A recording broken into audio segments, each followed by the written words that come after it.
So the senator stopped by. Here's what it sounded like. All right, well, so joining me is Senator Ted Cruz. Senator Cruz, thanks so much for taking the time. It's very cool that you're out in Los Angeles. And, welcome to the show. Well, thanks, Ben. Great to be with you. Well, so let me start by asking you about the Omnibus package, because obviously that just passed. A lot of conservatives very unhappy about it. You voted against the Omnibus package. Why did it pass? Whose fault is it? Where should we aim our pitchforks? Look, the Omnibus is a total mess. It's $1.3 trillion in spending. It grows the debt. It grows the deficit. It grows just about every part of the federal government. And it really is, it's a product of the swamp. The thing is 2,200 pages, and it was written in the dark of night. It was written by really four people, by Mitch McConnell, Chuck Schumer, Paul Ryan, and Nancy Pelosi. The other members of Congress, we didn't even get to see it until hours before we vote. So I can promise you there is not a senator alive who's read all 2,200 pages of it. I don't think any of the four supposed authors of it have read all 2,200 pages of it. And so the Democrats' price for agreeing to anything is grow government massively and not accomplish conservative principles. And unfortunately, an awful lot of Republicans in Washington rolled over and agreed. So we were told that there was going to be regular order when Republicans got back into power. Who's the big obstacle here? Because it looks like the House is able to pass some of these bills through regular order, but it seems like everything stops dead in the Senate. Well, look, in the Senate, we had no amendments on the bill. There were a number of us, Mike Lee and I were both pressing with, how about have it open for amendments? And our leadership says, no, that's not practical. It's not feasible, because we've cut a deal with Chuck Schumer. And if you have an amendment might take out one of Chuck Schumer's priorities. And then our deal's gone. The system is a corrupt practice. Now, I will say, I think there were some meaningful victories in things we were able to keep out of the omnibus. There was a big, hard push from a number of more moderate and liberal Republicans to have tens of billions of dollars of bailouts for insurance companies under Obamacare.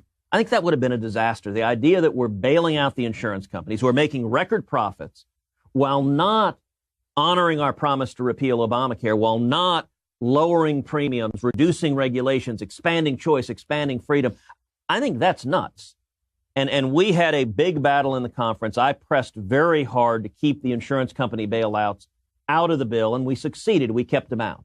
So, I mean, as a conservative, I've spent virtually my entire life being frustrated with the Republican Party because the Republican Party makes a bunch of promises about things they're going to do. We give them the House, we give them the Senate, we give them the presidency, and then very little of it gets done. And when it does get done, it tends to be done in these vast bills that are 1,000 pages long and always are a crap sandwich.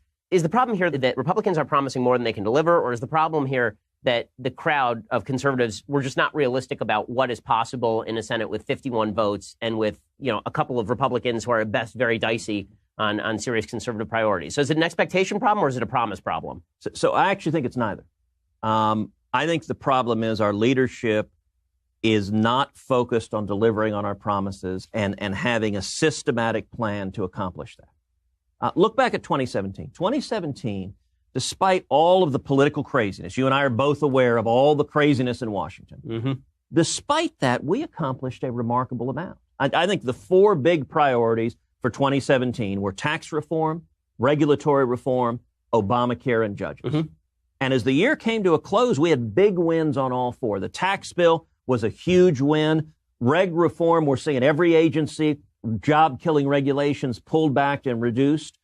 Obamacare is our biggest unfinished promise. But even that, we did repeal the individual mandate. I led the fight to include the individual mandate repeal and tax reform. We got that done. That's a big deal.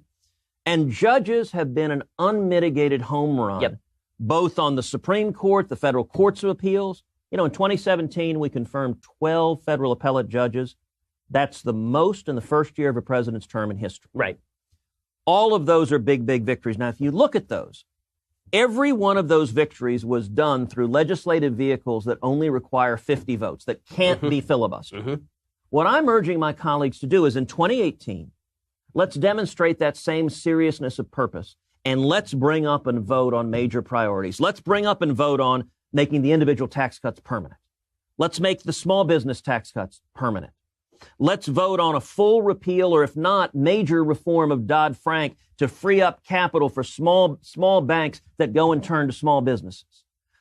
Let's tackle Obamacare and rescind regulations that are driving up premiums and expand consumer freedom. All of those we can do if, and here's the critical if, we tee up vehicles that only require 50 votes. Mm-hmm. If we stay in the world of the omnibus where you need 60 votes, we're not getting 9 Democrats. Right. So there are procedural vehicles that take 50 votes. The two are reconciliation, which is how we passed the tax cut. It's how we passed the Obamacare individual mandate repeal. It's how we passed my amendment expanding College 529s, the biggest federal school choice legislation in history we passed last year. The other avenue I've suggested is using NAFTA renegotiation as a vehicle for regulatory reform. But both of those you can do with 50 votes and they can't be filibustered if our leadership is willing to focus on let's deliver on our promise. So you've been beating this drum for a long time. That Senate leadership has been unwell in its pursuit of these priorities. I mean, this is going all the way back to your Obamacare filibuster, quasi-filibuster back in 2013. And so the real question that arises from all of this is, and I don't want to put you on the spot here, but is it time to replace Senator McConnell? Because obviously if the Senate Majority Leader is I think every conservative who's listening is saying, okay, well, we're with you on all these priorities, and we're hearing that we can do this. So who's stopping us? We know Chuck Schumer's against us. We know Democrats are against us. So if McConnell is the guy who's standing in the way, then what's the deal? Look, I'm not going to get into right now sort of leadership politics and battles. What I do think is we need a Republican leader who is responsive to the will of the Republican conference, the will of the majority, and ultimately the will of the people who elected us. And I will say among Senate Republicans, there's a generational divide, a divide between what I call the young Turks and the old bulls. The young Turks I define as anyone really elected 2010 or later. And that's a little more than half our conference. It's a big chunk of the Republicans in the Senate. The young Turks, many of them are pushing for let's do more. There's a real frustration. Why are we not delivering on our promises? And I'll confess, I'm doing everything I can to encourage the young Turks. Come on, guys. We can actually stand up and deliver. We can have a real plan to win, not just a plan not to lose. Right. But a plan to get the kind of victories we got in 2017. You know, I was deeply enmeshed up to my eyeballs in all of those battles in 2017, especially the tax reform battle. That was a huge victory. Let's learn from our victories and let's do it again. So I want to drill down on this for just one more second. And that is, you know, when it comes to Senator McConnell, you keep saying leadership.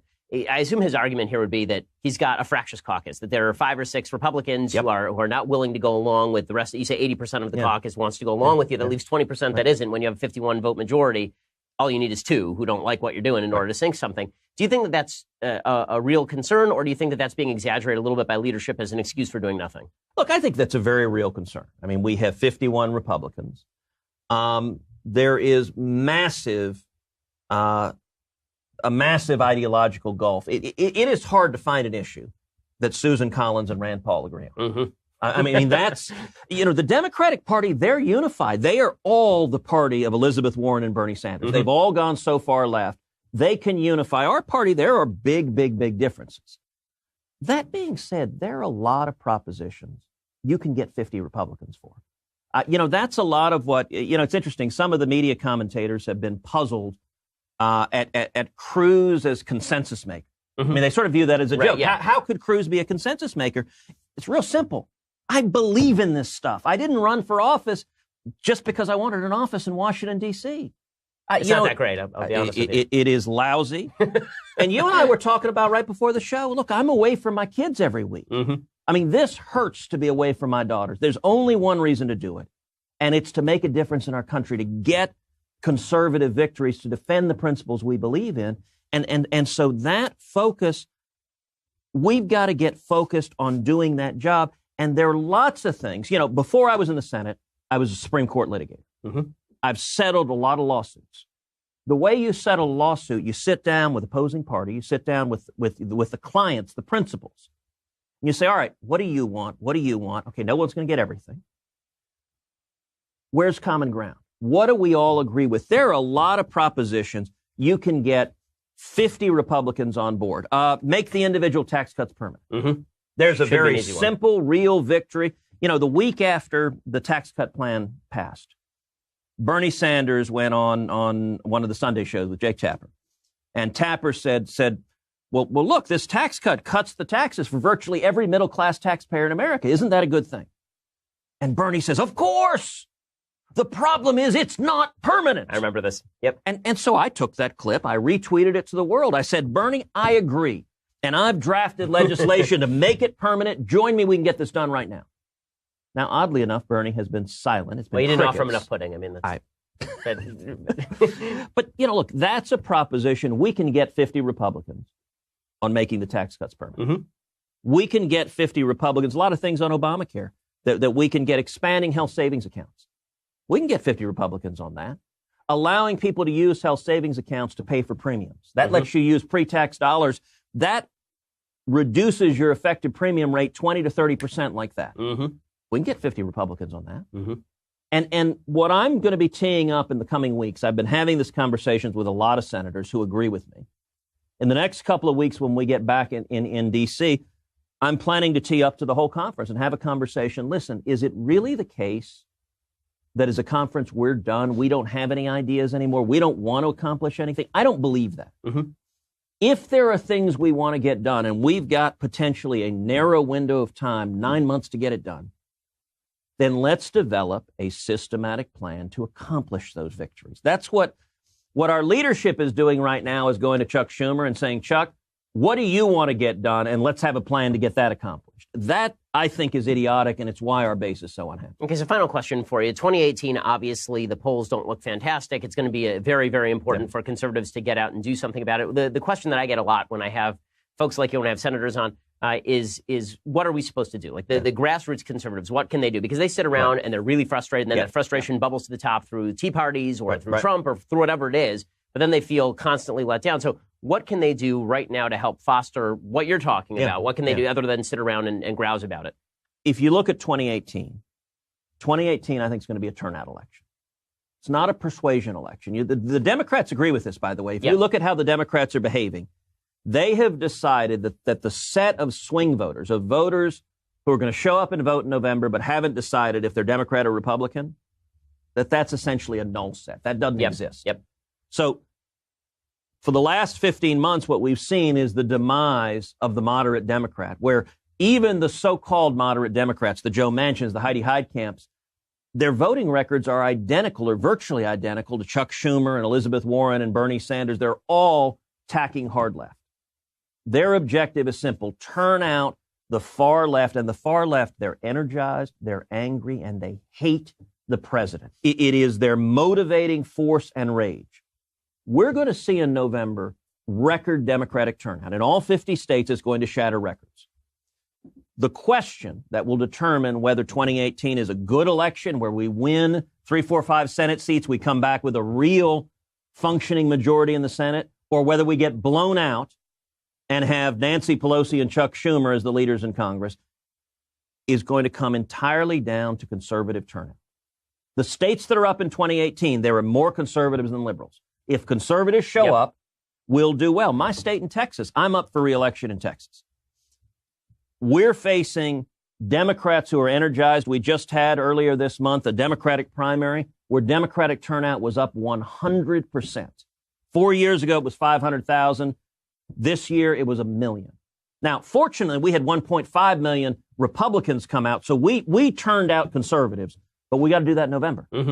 I'm facing an opponent, Congressman Beto O'Rourke, who's running hard left. He's running on open borders. He's running on aggressive gun control. He's running on socialized medicine. He's running on raising taxes. And on the far left, they're raising money like crazy. My Democratic opponent is out raising me right now.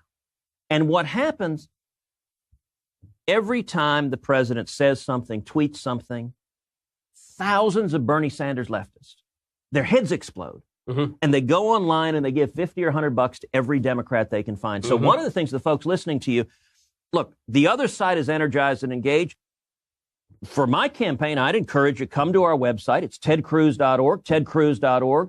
Sign up, volunteer, speak out, contribute. We need the resources to mobilize conservatives. And then I'd encourage, one of the beauties of the modern age, of the social media age, is you don't have to be, Ben, you've got a show, you've got a media platform. Every one of your listeners has a platform also. Every one of your listeners can engage their friends, mobilize their friends, make them laugh, make them care. Every person listening to this show, I hope, number one, will contribute at tedcruz.org. But number two, we'll focus on energizing and turning out conservatives for November and simultaneously holding Republicans accountable in Washington. Guys, deliver on your promises. Get more conservative victories to give everyone a reason to come vote. Well, Senator Cruz, thanks so much for stopping by. I really appreciate it. It's always great to see you. And of course, we go all the way back to the David Dewhurst days. So it's good to see, obviously how prominent you've become, and we can only hope that you continue to be in a leadership position, hopefully that grows over time. Thanks so much, Senator, for stopping by. Thank you, Ben.